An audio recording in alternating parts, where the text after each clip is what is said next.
సుందరకాండ. జనకుని కూతురు, రాముని ధర్మపత్ని, చక్కని నడుము కలది, కలువల వంటి కన్నులు కలదీయగు సీత ఎట్లు రావణుని వశమగును.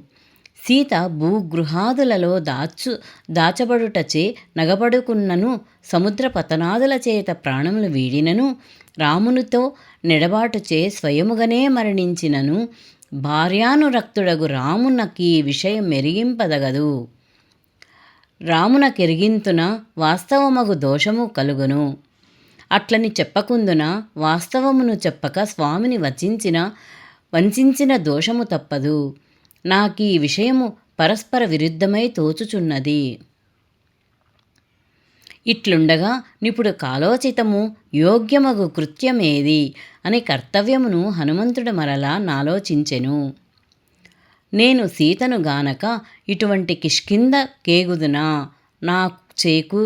నాకు చేకూరు ప్రయోజనమేమున్నది? నేను సముద్రము దాటుట, లంకలో ప్రవేశించుట, రాక్షసులను చూచుట సర్వము వ్యర్థమేయగును. కిష్కిందకేతెంచిన నన్ను చూచి మారాజు సుగ్రీవుడు నన్ను కలిసికొన్న తక్కిన వానరులు ఏమందురు? నేను కిష్కిందకేగి సీత నా కగడపడలేదని రామునకత్యంతము దుఃఖకరమగు మాట చెప్పుదునా? ఆయన వెంటనే ప్రాణములు విడుచును. కర్ణ కఠోరము, భయంకరము, ఉగ్రము, అసహ్యము, ఇంద్రియక్షోభ జనకమగు సీత కనిపించలేదను వార్త విని రాముడు బ్రతుకడు. రాముడు చాలా కష్టస్థితిలో నుండి మరణింప నిశ్చయించుకొనగా అన్నయందత్యంతానురక్తుడు మేధావియగు లక్ష్మణుడు జీవింపడు. రామ లక్ష్మణులు మరణించిరని విని భరతుడు మరణించును. భరతుడు మరణించుట చూచి శత్రుఘ్నుడు బ్రతుకడు. తమ కుమారులు మరణించగా చూచిన తల్లులు కౌసల్య, సుమిత్ర, కైకలను జీవింపరనుట నిస్సంశయము. కృతజ్ఞుడు, సత్యసంధుడు, వానరరాజగు సుగ్రీవుడు రాముని ఆ దురవస్థను చూచి వెంటనే ప్రాణములు వీడును.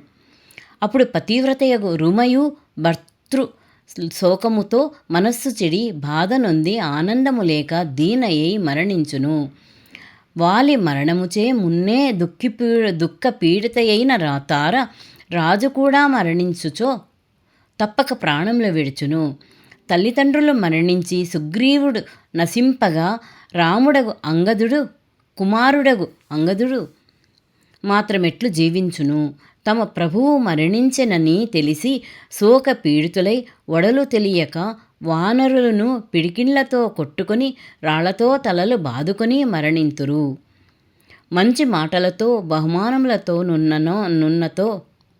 మన్ననతో సుగ్రీవునిచే లాలితులైన వానరులు ఆయన లేక జీవింపరు.